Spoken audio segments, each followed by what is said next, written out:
Dear students, जैसे कि आप सभी जानते हैं, कल से 12th बोर्ड के एग्ज़ाम्स स्टार्ट होने जा रहे हैं और इसमें सबसे अहम बात यह है कि इस साल की जो बैच है 12th में, वो लोग अपने लाइफ का पहला बोर्ड एग्ज़ाम फेस करने जा रहे हैं।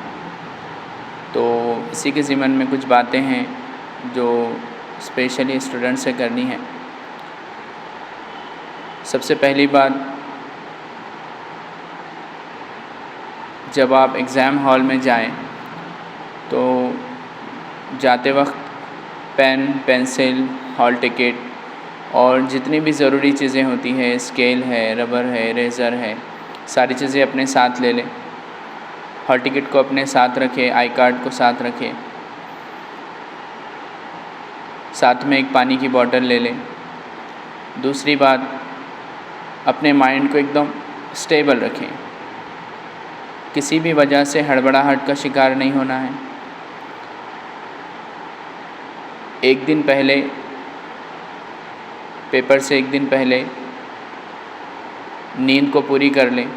ऐसे नहीं कि रात भर जागते बैठे हैं और सुबह पेपर है, ये नहीं होना चाहिए।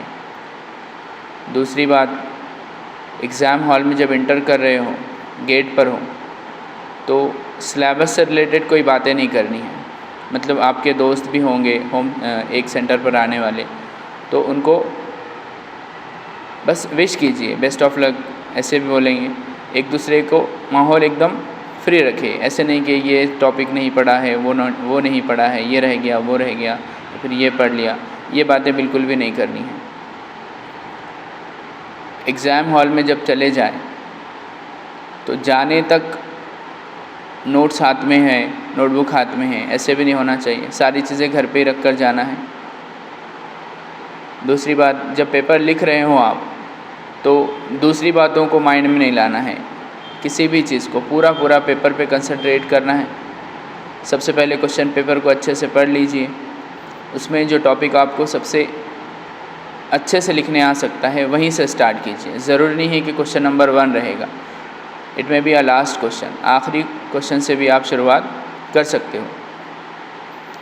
दूसरी बात, जब तक कि पूरा पेपर सॉल्व नहीं हो जाता, आंसर शीट को बार बार पीछे पलटा कर मत देखिए, ये लिखा है, ये नहीं लिखा है, बस लिखते चलिए। और अगर कोई क्वेश्चन नहीं आ रहा है या फिर हाफ़ हो गया और फिर अब आगे का स्टेप नहीं आ रहा है, तो वहीं पे नहीं रुकना है, उसको छोड़ दीजिए और अगले क्वेश्चन पर चले जाइए।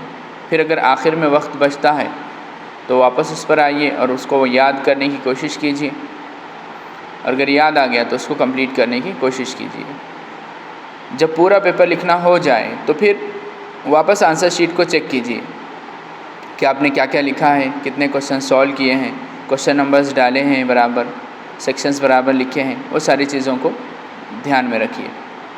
और आंसर शीट को अच्छे से हैंडल कीजिए, गैर ज़रूरी चीज़ें नहीं करना है। उस पर जो भी बार कोड स्टिकर लगाने हैं वो सिस्टमेटिक लगाइए। पेपर पे, आंसर शीट पे साइन कीजिए, भूलना नहीं है कोई भी चीज़। सारे नंबर्स वगैरह एकदम करेक्ट इंटर कीजिए और पेपर होने के बाद आराम कीजिए और उसके बाद फिर अगले पेपर की तैयारी कीजिए।